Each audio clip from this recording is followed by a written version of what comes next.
Como cada comienzo de año, toca hacer balance del que hemos dejado atrás, y Adif ha publicado recientemente los datos de tráficos del 2022 con detalles muy interesantes que abordamos en este vídeo.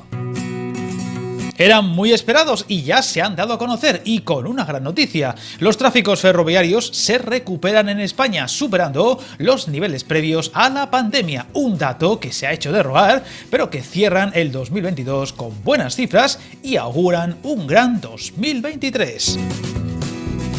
En concreto, se ha dado a conocer que dichos tráficos subieron un 13,3% en comparación con 2021, año en el que todavía costó ir recuperando la normalidad tras 2 años tremendamente duros en todo el sector del transporte y del turístico, logrando al fin superar incluso los datos previos a la llegada del COVID.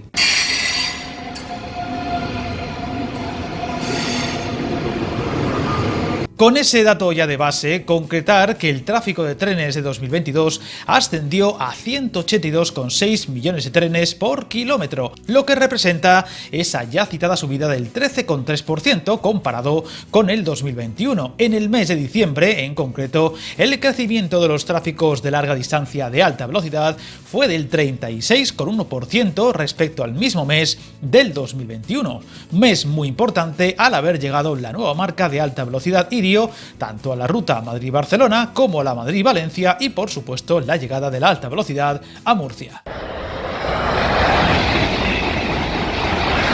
Entre las razones que explican este crecimiento se encuentra la entrada de los nuevos operadores, impulsada por el proceso de liberalización del mercado, siendo España a día de hoy el primer y único país europeo en el que operan 3 empresas ferroviarias distintas: Renfe, Wigo e Irio, y evidentemente a la puesta en servicio de nuevas rutas y líneas de alta velocidad, que a finales de 2022 superaba ya los 4.000 kilómetros en toda la red española, como se informa en otro vídeo, con Burgos, Murcia y parte de Extremadura con esos nuevos tráficos de alta velocidad o altas prestaciones, con matices, ya que el incremento de frecuencias en esas 3 rutas ha sido todavía muy limitado, entre otras cosas a lo justo que va Renfe en su flota de trenes en estos momentos.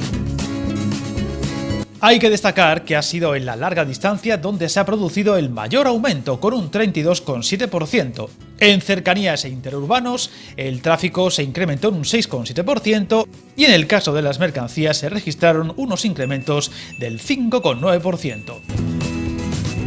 En cuanto a la alta velocidad, la línea Madrid-Valladolid-León-Zamora-Galicia registró el mayor aumento, con incremento del 72% respecto al año anterior, tras la puesta en servicio del último tramo hasta Ourense en diciembre del 2021. En el caso de la Madrid-Levante, la subida fue del 43,7%, entre otros motivos por la llegada de las nuevas marcas a la ruta con Valencia. Los datos de la Madrid-Barcelona fueron muy reveladores, registrándose un incremento del 37,8%, destacando además que su número de viajeros casi duplicó los registrados en el 2019. La ruta estrella del país está siendo el mejor ejemplo de lo positivo que puede ser la llegada de la competencia a las rutas de la alta velocidad del país, pues el aumento de frecuencias y plazas, así como opciones para viajar, se ha traducido en un notable descenso de precios y ha llevado a más viajeros a subirse a este tipo de tren, antes inaccesible para muchas personas, algo que también se ha dejado notar en la ruta Madrid-Valencia, aunque todavía no en todo su potencial. Con estos datos falta por saber lo que más nos importa: el número de viajeros, que se antoja habrá subido de forma notable en ese 2022 respecto a años anteriores, aunque todo hace pensar que una vez se sepan esos datos quedarán pequeños respecto a lo que se espera en este recién comenzado 2023, donde la subida de viajeros se aventura importante, más aún teniendo en cuenta que esa competencia, unida al descenso de precios que conlleva, llegará a la ruta Madrid-Alicante y, al menos en el caso de Irio, a las rutas andaluzas, sin olvidar la esperada apertura de la variante de Pajares, que podría arrastrar una importante subida de viajeros. Línea, por cierto, estos días nuevamente envuelta en la polémica ante el más que probable nuevo retraso en su puesta en funcionamiento, prevista ahora para después del verano y no en mayo, como se venía asegurando, información que por supuesto abordaremos muy pronto en otro vídeo del canal.